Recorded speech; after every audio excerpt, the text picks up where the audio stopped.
And it's a big day for Colorado and the nation. You went to the polls in an election that could change who's in charge in our state and in the U.S. government. It's really a battle over party control at this point for all the lawmakers. And 7 News staying on top of every development today with extensive live coverage for the next 6 hours. Colorado's in the national spotlight during this election. What happens here could have a huge impact on the balance of power here in our state and, of course, in the U.S.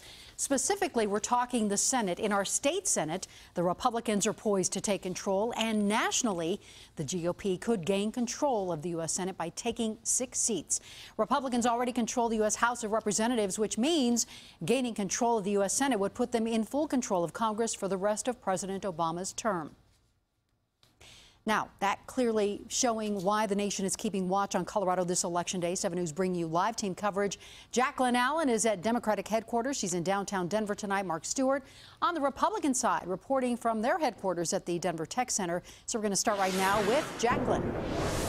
All right, so right now the mood is a little bit anxious, but still hopeful. The Democrats are hoping that those vote counts aren't quite up to date, that we'll see more Democrats coming in at the end. Let's take a look at some video that we shot earlier of Governor Hickenlooper. He was actually out and about rallying today with Senator Udall at a Metro State campus, and they're still hopeful right now that Hickenlooper could pull through on this. This has been a much closer race than anyone anticipated against Bob Beaupre, as Hickenlooper has come into fire for some of his more controversial issues while he was in office. Of course, the other big race everyone is sort of holding their breaths on here is the senator race, the race for Senate here with Mark Udall and Cory Gardner. Mark Udall used the same playbook Democrats have been using for a while, focusing on women's issues. It remains to be seen if that will still be effective. And we will be here all night long. People should be getting here in just about an hour. They'll be allowed to come in at 6 o'clock, and we'll be able to get a better sense of how the Democrats are feeling here tonight. Reporting live, Jacqueline Allen, 7 News. Thank you, Jacqueline. And now we go to Mark Stewart. He is live at Republican headquarters in the Denver Tech Center. Mark?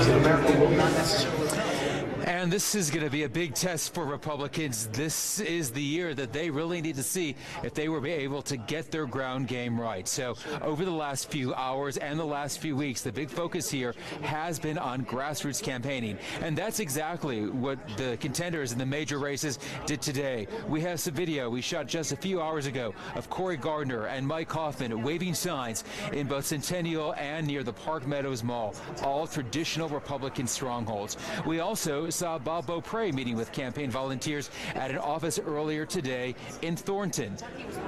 Back here live, it is not a surprise that the candidates did these low-key, simple efforts to try to get out in the vote. They didn't want to do anything that would tie up volunteers from meeting with voters one-on-one to encourage people to get out to vote. Again, doors here open at 7 o'clock. I saw Cory Gardner here. His son was in his arms. He says he is feeling good.